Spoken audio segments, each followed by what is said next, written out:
Hello friends, പുതിയൊരു വീഡിയോയിലേക്ക് സ്വാഗതം. നിങ്ങൾ ആദ്യമായിട്ടാണ് ഈ ചാനൽ കാണുന്നതെങ്കിൽ ഒന്ന് സബ്സ്ക്രൈബ് ചെയ്യുക.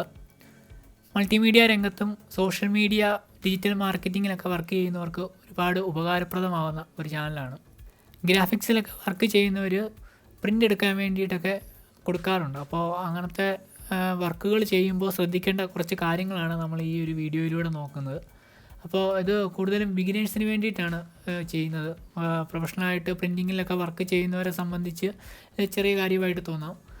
അപ്പോൾ നമുക്ക് ആദ്യമേ തന്നെ ഞാൻ ഇവിടെ ഇല്ലുസ്ട്രേറ്റർ ഓപ്പൺ ആക്കിയിട്ടുണ്ട്. ഫോട്ടോഷോപ്പ് ഇല്ലുസ്ട്രേറ്ററൊക്കെ പ്രിൻറ്റിൻ്റെ കാര്യങ്ങളിൽ ഏകദേശം സെയിം തന്നെയാണ്.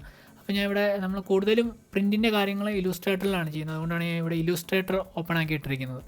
അപ്പോൾ നമുക്ക് ഇല്ലുസ്ട്രേറ്ററിൻ്റെ അതൊരു പുതിയ ഫയൽ തുടങ്ങുമ്പോൾ നമുക്ക് എന്തൊക്കെ കാര്യങ്ങളാണ് ചെയ്യേണ്ടതെന്ന് നമുക്ക് നോക്കാം. ഞാൻ ഒരു ഫയൽ നമ്മൾ ഓൾറെഡി ഇല്ലുസ്ട്രേറ്ററിൻ്റെ ഫുൾ ക്ലാസ്സിൽ ഇല്ലുസ്ട്രേറ്റർ എങ്ങനെയാണ് തുടങ്ങുന്നത്, അതിൻ്റെ കാര്യങ്ങളും പേജ് സെറ്റ് ചെയ്യുന്നതൊക്കെ മുമ്പ് പറഞ്ഞിരുന്നു. അപ്പോൾ ഒരു പ്രിൻ്റ് എടുക്കേണ്ട കാര്യങ്ങളിനകത്ത് എന്തൊക്കെ കാര്യങ്ങളാണ് ശ്രദ്ധിക്കേണ്ടതെന്നാണ് നമ്മൾ നോക്കുന്നത്. ഞാനിപ്പോൾ പ്രിൻ്റ് കൊടുക്കാൻ വേണ്ടിയിട്ട് ഒരു പുതിയ ഡോക്യുമെൻറ്റ് ക്രിയേറ്റ് ചെയ്യുകയാണ്. ഞാൻ ഫയൽ ന്യൂ കൊടുക്കുന്നു.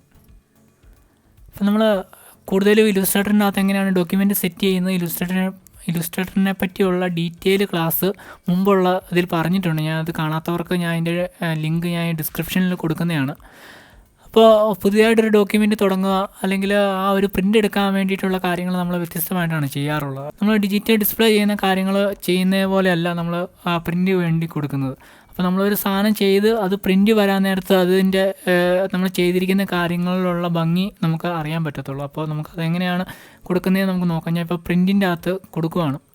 നമുക്കറിയാം ഇപ്പോൾ പ്രിൻറ്റിൻ്റെ സൈസുകളാണ് ഈ തന്നിരിക്കുന്നത്. നമ്മൾ പ്രിൻ്റ് എടുക്കേണ്ട കുറേ പേപ്പറുകൾക്ക് ഓരോ സൈസുണ്ട്. ഇപ്പോൾ A4, A3, B4 എന്നൊക്കെ പറയുന്ന കുറേ സൈസുകളുണ്ട്. അപ്പോൾ നമ്മളിപ്പോൾ അതെങ്ങനെയാണ് സെറ്റ് ചെയ്യുന്നത്, അല്ലാതെ നമ്മൾ കസ്റ്റം ചെയ്ത് സെറ്റ് ചെയ്യുമ്പോഴും നമുക്കറിയാം. നമ്മളിപ്പോൾ ഒരു ബിസിനസ് കാർഡൊക്കെ ആണെങ്കിലും നമ്മളിപ്പോൾ ഒരു ഒരെണ്ണം ചെയ്തിട്ട് ആ ഒരു A3യിലാണ് അത് സെറ്റ് ചെയ്ത് വയ്ക്കുക. അപ്പോൾ ഒരു എത്ര എണ്ണം വെച്ച് നമുക്ക് എടുക്കാവുന്ന രീതിക്കാണ് നമ്മൾ തന്നെ സെറ്റ് ചെയ്ത് കൊടുക്കുന്നത്. അപ്പോൾ അത് നമ്മൾ കൊടുക്കുന്ന പേജ് ഏതാണെന്നുള്ളത് നമ്മൾ തന്നെ ഒന്ന് ഡിസൈഡ് ചെയ്തിട്ട് അതിന് വേണ്ട വിഡ്ത്തും ഹൈറ്റും എല്ലാം നമ്മൾ തന്നെ കൊടുക്കുകയാണ് ചെയ്യാറ്. അല്ലാതെ നമുക്ക് അതിനുള്ള സൈസും കാര്യങ്ങളും ഉണ്ട്. നമ്മൾ കസ്റ്റം ചെയ്ത് കൊടുക്കുന്ന കാര്യമാണത് പറയുന്നത്. ഇപ്പോൾ ഞാനിവിടെ ഒരു A4 ഷീറ്റ് സെലക്ട് ചെയ്യുകയാണ്. നമുക്ക് അതിൻ്റെ കൊടുക്കേണ്ട ഏത് അളവാണോ, സെൻറ്റിമീറ്റർ ആണോ, പിക്സലാണോ, ആ ഒരു അളവിന് ശേഷം നമ്മൾ സൈഡിൽ നമുക്ക് കാണാം നമ്മുടെ ആ കൊടുക്കുന്ന വിഡ്ത്ത് ഹൈറ്റുമാണ്. അപ്പോൾ A4 ഷീറ്റ് കൊടുത്തിരിക്കുന്നതാണ് 29.7 നമുക്കിവിടെ കാണിക്കുന്നത്. തൊട്ട് താഴോട്ട് വരുമ്പോൾ ബ്ലീഡ് എന്ന് പറയുന്ന ഒരു ഓപ്ഷൻ ഉണ്ട്. ഇപ്പോൾ അത് 0 കിടക്കുന്നത്. ഞാനിപ്പോൾ അത് ബ്ലീഡ് ഒരു 0.1 സെൻറ്റിമീറ്റർ കൊടുക്കുകയാണ്. അതായത് വിഡ്ത്തും ഹൈറ്റും, അതായത് ടോപ്പിലും ബോട്ടത്തിൽ നിന്നും എല്ലാത്തിൽ നിന്നും ഒരു ചെറിയൊരു ബ്ലീഡ് ഞാൻ കൊടുത്തിട്ടുണ്ട്. ആ ബ്ലീഡ് വന്നു കഴിയുമ്പോൾ നമുക്ക് ആ പേജ് എങ്ങനെയാണ് വരുന്നതെന്ന് നമുക്ക് നോക്കാം. അപ്പോൾ നമ്മുടെ സൈഡിൽ നമുക്ക് കാണാം. നമ്മൾ ഈ പേജ് സൂം ചെയ്ത് കഴിഞ്ഞാൽ അതിൻ്റെ എഡ്ജിലായിട്ട് ഒരു റെഡ് ലൈൻ വന്നിരിക്കുന്നത് നമുക്ക് കാണാൻ സാധിക്കും. അതായത് നമ്മൾ കൊടുക്കുന്ന പേജിൻ്റെ അകത്ത് കൊടുത്തിരിക്കുന്ന കണ്ടൻറ്റ് കഴിഞ്ഞ് കുറച്ചും കൂടി സ്പേസ് നമ്മൾ കൊടുക്കുകയാണ്. അത് കട്ടായി പോകാം. നമ്മൾ കൊടുക്കുന്ന കണ്ടൻറ്റിൽ നിന്ന് കട്ടായി പോകാതിരിക്കാനായിട്ട് നമ്മൾ വെളിയിലോട്ട് കുറച്ചും കൂടി സ്പേസ് എക്സ്ട്രാ കൊടുക്കുന്നതാണ് ഈ ബ്ലീഡ് കൊടുത്തിരിക്കുന്നത്. അപ്പോൾ നമ്മൾ പ്രിൻ്റ് എടുത്തെന്ന് പറഞ്ഞാൽ നമുക്ക് കുറച്ചും കൂടി സ്പേസ് ഉള്ളതുകൊണ്ട് നമ്മുടെ കണ്ടൻറ്റ് കറക്റ്റായിട്ട് തന്നെ നിൽക്കുന്നതാണ്. അത് കട്ടായി പോകാനുള്ള ചാൻസ് വളരെ കുറവാണ്. അതിന് വേണ്ടിയിട്ടാണ് ഈ ബ്ലീഡ് നമ്മൾ കൂടുതലായിട്ടും കൊടുക്കാറ്. നമുക്ക് ഒത്തിരി ഒന്നും വേണം. നമ്മളൊരു പോയിൻ്റ് ബേസിൽ ഒരു ചെറിയൊരു ബ്ലീഡ് കൊടുത്തേച്ചാൽ മതി. കാരണം ഓട്ടോമാറ്റിക്കലി നമ്മൾ കൊടുക്കുന്ന പേജിൽ കുറച്ചും കൂടി നമുക്ക് എക്സ്ട്രാ പ്രിൻറ്റ് പേപ്പർ നമുക്ക് കാണുമ്പോൾ അറിയാൻ പറ്റും. നമ്മളിപ്പോൾ A4 ഷീറ്റിലാണെങ്കിൽ ഒരു ചെറിയ ബ്ലീഡ് നമുക്ക് നോർമലി കിട്ടാറുണ്ട്. അത് കൂടാതെ നമ്മൾ എക്സ്ട്രാ കൊടുക്കുന്ന ബ്ലീഡാണിത്. പിന്നെയുള്ള കാര്യം എന്ന് പറയുന്നത് കളർ മോഡാണ്. അപ്പോൾ നമുക്കറിയാം നമ്മൾ 2 കളർ മോഡ് യൂസ് ചെയ്യാറുണ്ട്. ഒന്ന് CMYK ഉണ്ട്, RGB ഉണ്ട്. നമ്മൾ കൂടുതൽ ഇല്ലുസ്ട്രേറ്ററിൽ നമ്മൾ CMYK കാര്യങ്ങളൊക്കെയാണ്, അതായത് ഡിജിറ്റൽ ഡിസ്പ്ലേക്കാണ് നമ്മൾ കൂടുതൽ RGB കാര്യങ്ങളൊക്കെ യൂസ് ചെയ്യുന്നത്. Red, green, blue. പിന്നെ CMYK എന്ന് പറഞ്ഞാൽ സിയാൻ, മജന്ത, യെല്ലോ, ബ്ലാക്കാണ് ഉപയോഗിക്കുന്നത്.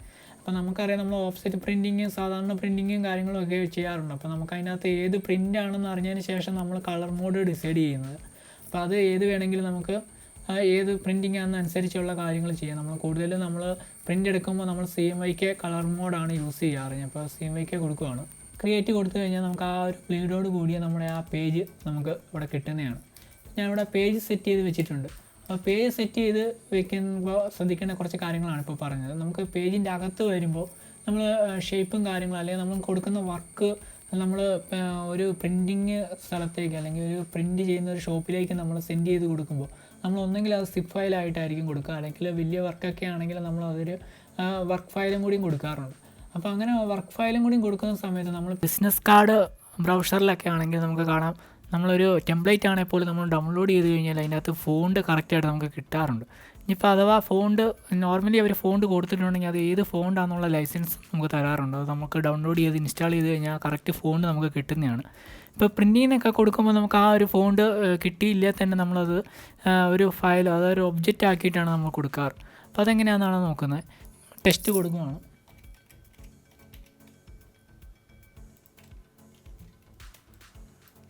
ഒരു ടെസ്റ്റ് കൊടുത്തിട്ടുണ്ട്. അപ്പോൾ ഈ ഒരു ടെസ്റ്റിന് നമുക്കൊരു കളറും കൂടിയും കൊടുക്കാം. ഒരു കളർ കൊടുത്തിട്ടുണ്ട്. അപ്പോൾ ഇത് മറ്റൊരു സിസ്റ്റത്തിൽ അല്ലെങ്കിൽ ഇപ്പോൾ പ്രിൻറ്റിൻ്റെ ഷോപ്പിലൊക്കെ ആണെങ്കിലും നമ്മൾ അയച്ചു കൊടുക്കുമ്പോൾ ആ ഒരു സിസ്റ്റത്തിൽ പ്രിൻറ്റിൻ്റെ ഷോപ്പിലൊക്കെ ഇല്ലാതിരിക്കുന്ന ഫോണ്ടുകളൊന്നുമില്ല, എല്ലാ ഫോണ്ടുകളും അതിൽ കാണും. ഇപ്പോൾ നമ്മുടെ വേറൊരു സ്ഥലത്ത് അല്ലെങ്കിൽ വേറൊരു സിസ്റ്റത്തിൽ നമ്മൾ ഓപ്പൺ ആക്കുമ്പോൾ പോലും നമുക്കൊരു ഫോണ്ട് മിസ്സിങ് കാണിക്കാതിരിക്കാൻ വേണ്ടിയിട്ട് നമുക്ക് നമ്മുടെ ടെസ്റ്റ് സെലക്ട് ചെയ്തതിന് ശേഷം നമുക്ക് ഒബ്ജക്റ്റിനകത്ത് എക്സ്പാൻഡ് എന്ന് പറയുന്നൊരു ഓപ്ഷനുണ്ട്.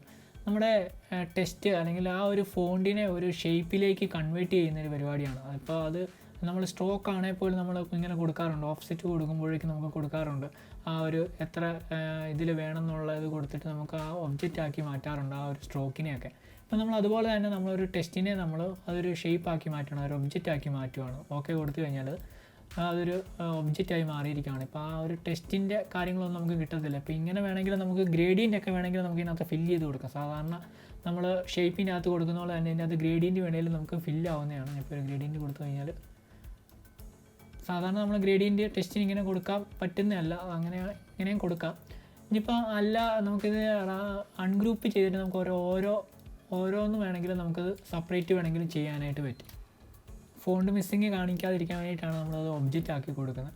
ആ ഒരു കാര്യങ്ങൾ കൂടി ഈ ഒരു പ്രിൻറ്റിൻ്റെ പേപ്പറിനകത്ത് നമ്മൾ ശ്രദ്ധിക്കേണ്ടതായിട്ടുണ്ട്.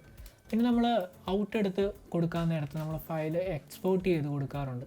നമ്മൾ എക്സ്പോർട്ട് ചെയ്യുമ്പോൾ ഒന്നെങ്കിൽ ഔട്ട് കൊടുക്കുന്നതിൻ്റെ അകത്ത് നമുക്കിപ്പോൾ ഒരു JPEG ആണെങ്കിൽ നമുക്ക് അത് സാധാരണ നമ്മൾ ഔട്ട് കൊടുക്കുന്നതിൻ്റെ അകത്ത് കൂടുതലും നമ്മൾ PDF ആയിട്ട്, അതായത് കളറിൻ്റെ കാര്യങ്ങളൊക്കെ ഉള്ളതുകൊണ്ടും ടെസ്റ്റും കാര്യങ്ങളൊക്കെ ഉള്ളതുകൊണ്ട് മിക്ക പ്രിൻ്റ് ഷോപ്പിൽ നമ്മൾ PDF ആയിട്ട് തന്നെയാണ് അയച്ചു കൊടുക്കുക. ഇപ്പോൾ കോറൽ റോഡൊക്കെ ഫയലാണെങ്കിൽ നമുക്ക് അതിൻ്റെ CDR ഫയലും നമുക്ക് അവർ പറയാറുണ്ട് ഏത് ഫയൽ വേണം എന്നൊക്കെ ഉള്ളത്. നമ്മൾ സാധാരണ ഒരു നോർമലി പ്രിൻറ്റ് കൊടുക്കുമ്പോൾ നമ്മൾ PDF തന്നെയാണ് കൊടുക്കുന്നത്. നമുക്ക് ഇപ്പോൾ JPEG ആണെങ്കിൽ തന്നെ നമുക്ക് ഇലുസ്ട്രേറ്ററിലാണെങ്കിൽ നമുക്ക് അതിൻ്റെ ആർട്ട് ബോർഡ്, അതായത് ആ ആർട്ട് ബോർഡ് തന്നെയായിട്ട് യൂസ് ചെയ്ത് കൊടുക്കുക. കാരണം നമ്മൾ ആർട്ട് ബോർഡിൻ്റെ അകത്ത് അത് ടിക്കല്ല എങ്കിൽ, യൂസ് ആർട്ട് ബോർഡ് അല്ല എങ്കിൽ ആ ടെസ്റ്റിന്, അതായത് ആ പേജിന് വെളിയിലുള്ള കാര്യങ്ങളെല്ലാം അതിൻ്റെ അകത്തോട്ട് ആഡാവുന്നതാണ്. അതെല്ലാം ഒരു പേജ് പോലെ കിടക്കുന്നതാണ്. അപ്പോൾ നമ്മൾ ആർട്ട് ബോർഡ് സെലക്ട് ചെയ്ത് കൊടുത്തില്ല എങ്കിൽ ആ ഒരു പേജിൻ്റെ വെളിയിൽ കിടക്കുന്ന കാര്യങ്ങളെല്ലാം പ്രിൻറ്റിൽ വരുന്നതാണ്. അപ്പോൾ അതൊന്ന് ശ്രദ്ധിക്കുക JPEG ആണെങ്കിൽ. അപ്പോൾ ഞാൻ അതിനകത്ത് JPEG ആയിട്ട് സേവ് ചെയ്യുന്നത് എങ്ങനെയാണെന്നാണ് നമ്മൾ നോക്കുന്നത്. അപ്പോൾ JPEG കൊടുത്തു കഴിഞ്ഞാൽ യൂസ് ആർട്ട് ബോർഡ് കൊടുത്തു കഴിഞ്ഞാൽ എക്സ്പോർട്ട് നമുക്കൊരു മറ്റൊരു വിൻഡോ നമുക്ക് വരും. അപ്പോൾ അതിനകത്ത് നമ്മളോട് ചോദിച്ചിട്ടുണ്ട്, നമുക്കിപ്പോൾ ഫോണിൽ മാത്രം നമ്മൾ ചെയ്തിരിക്കുന്ന വർക്കൊന്ന് പ്രിൻറ്റ് കാണാൻ വേണ്ടിയാണെങ്കിൽ നമുക്ക് RGB കളർ മോഡ് യൂസ് ചെയ്ത് വെച്ചാൽ മതി. നമ്മൾ നോർമലി പ്രിൻറ്റ് കൊടുക്കുകയാണെങ്കിൽ CMYK തന്നെ നമ്മൾ സെലക്ട് ചെയ്ത് കൊടുക്കുക. ക്വാളിറ്റി എപ്പോഴും 100, അതായത് 10% ആണ് അതിൻ്റെ അകത്ത് കാണിക്കുന്നത്. 10 തന്നെ ഇടുക, മാക്സിമം അതിൽ തന്നെ ഇടുക. കാരണം നമുക്ക് അതിൻ്റെ ക്വാളിറ്റി കുറഞ്ഞു കഴിഞ്ഞാൽ അതിൻ്റെ പിക്സൽ നമുക്ക് കാണാൻ സാധിക്കുന്നതാണ്, അതിൻ്റെ ക്ലാരിറ്റിയിൽ വ്യത്യാസം വരുന്നതാണ്. പിന്നെ ഉള്ളതെന്ന് പറയുന്നത് നമുക്ക് റെസൊല്യൂഷനാണ്. അത് 300 തന്നെ ഉണ്ടോ എന്ന് നോക്കുക. കാരണം നമുക്ക് അത് നമ്മുടെ ക്വാളിറ്റിയെ, അതായത് പ്രിൻറ്റിൻ്റെ ക്വാളിറ്റീനെ ബാധിക്കുന്ന ഒരു കാര്യമാണ്. ഓക്കെ കൊടുത്തു കഴിഞ്ഞാൽ ആ ഒരു പേജ് നമുക്ക് സേവ് ആയി കിട്ടുന്നതാണ്. അല്ല നമ്മൾ PDF ആണ് സേവ് ചെയ്യുന്നതെങ്കിൽ സേവ് ആസ് കൊടുത്തു വെച്ചാൽ മതി, നമ്മൾ എക്സ്പോർട്ട് ചെയ്യേണ്ട ആവശ്യമില്ല. നമ്മൾ സേവ് ആസ് കൊടുത്തു കഴിഞ്ഞാൽ ഏത് PDF ആണ് എങ്ങോട്ടാണ് സേവ് ചെയ്യുന്നത് നമുക്ക് കൊടുത്തു കഴിഞ്ഞാൽ അത് PDFിലേക്ക് നമുക്ക് സെലക്ട് ചെയ്ത് കൊടുക്കുക, പേര് കൊടുക്കുക, സേവ് കൊടുക്കുക. സേവ് കൊടുത്തു കഴിഞ്ഞാൽ നമുക്ക് PDF-ൻ്റെ ഒരു ഓപ്ഷനാണ് ചോദിക്കുന്നത്. നമുക്ക് കഴിവതും ഇതിനകത്ത് സ്മോൾ ഫയൽ സൈസ് എന്ന് പറയുന്നൊരു ഓപ്ഷനുണ്ട്. നമ്മൾ സ്മോൾ ഫയൽ സൈസ് കൊടുത്തു കഴിഞ്ഞാൽ ഇലുസ്ട്രേറ്ററിൽ മാത്രം ചെയ്തിരിക്കുന്ന വർക്കുകളാണ്, ഇമേജ് ഒന്നും ഇൻക്ലൂഡ് ചെയ്തിട്ടില്ല എങ്കിലും നമ്മൾ സ്മോൾ ഫയൽ സൈസ് കൊടുത്താൽ അത്യാവശ്യം നല്ല ക്വാളിറ്റി തന്നെ ഉണ്ടാവും. സൈസൊന്നും കാണത്തില്ല, അത് കുഞ്ഞ് സൈസിൽ നല്ല ക്വാളിറ്റി തന്നെ ഉണ്ടാവും. നമ്മൾ പ്രിൻ്റ് എടുക്കാൻ വേണ്ടിയിട്ട് നമ്മൾ അങ്ങനെ റിസ്ക് എടുക്കേണ്ട ആവശ്യമില്ല. നമ്മൾ പ്രിൻ്റ് ക്വാളിറ്റി ഏറ്റവും കൂടിയത് തന്നെ നമുക്ക് കൊടുക്കാം. പ്ലസ് ക്വാളിറ്റി അല്ലെങ്കിൽ PDF ഏത് വേർഷനാണെന്ന് നോക്കിയിട്ട് ആ ഒരു ക്വാളിറ്റിയിൽ തന്നെ നമുക്ക് പ്രിൻ്റ് കൊടുക്കാം. ഞാൻ പ്ലസ് ക്വാളിറ്റി തന്നെ കൊടുക്കുകയാണ്. സേവ് PDF കൊടുത്തു കഴിഞ്ഞാൽ നമുക്ക് ആ ഒരു PDF സേവ് ആവുന്നതാണ്. അപ്പോൾ ഇത്രയും കാര്യങ്ങളൊക്കെയാണ് നമ്മളൊരു തുടക്കക്കാരെ സംബന്ധിച്ച് ഒരു പ്രിൻ്റ് കൊടുക്കേണ്ട കാര്യങ്ങൾ. നമ്മൾ കഴിവതും നമ്മൾ ബ്ലീഡ് കൊടുക്കുന്നതിൻ്റെ അകത്ത് ശ്രദ്ധിക്കുക, പേജ് സെറ്റ് ചെയ്യുന്നതിന് ശ്രദ്ധിക്കുക, പിന്നെ ടെസ്റ്റ് കാര്യങ്ങളും ഫോണ്ട് മിസ്സിംഗ് ഒക്കെ കാണിക്കാതിരിക്കുന്ന കാര്യങ്ങൾ ശ്രദ്ധിക്കുക. നമ്മൾ ഒരു കാര്യം കൊടുത്തു കഴിഞ്ഞാൽ അല്ലെങ്കിൽ നമ്മളൊരു പേജ് സെറ്റ് ചെയ്ത് കഴിഞ്ഞാൽ അതിനകത്തൊരു കട്ടിങ് മാർക്കും കൂടി കൊടുക്കാറുണ്ട്. ഇത്രയും കാര്യങ്ങളാണ് ഒരു തുടക്കക്കാരെ സംബന്ധിച്ച് പ്രിൻ്റ് കൊടുക്കുന്ന കാര്യങ്ങളിൽ ശ്രദ്ധിക്കുക. അപ്പോൾ നിങ്ങൾക്ക് വീഡിയോ ഇഷ്ടമായെന്ന് വിചാരിക്കുന്നു. തുടർന്ന് നിങ്ങളുടെ സപ്പോർട്ട് പ്രതീക്ഷിക്കുന്നു. ചാനലൊന്ന് സബ്സ്ക്രൈബ് ചെയ്യുക. Thank you.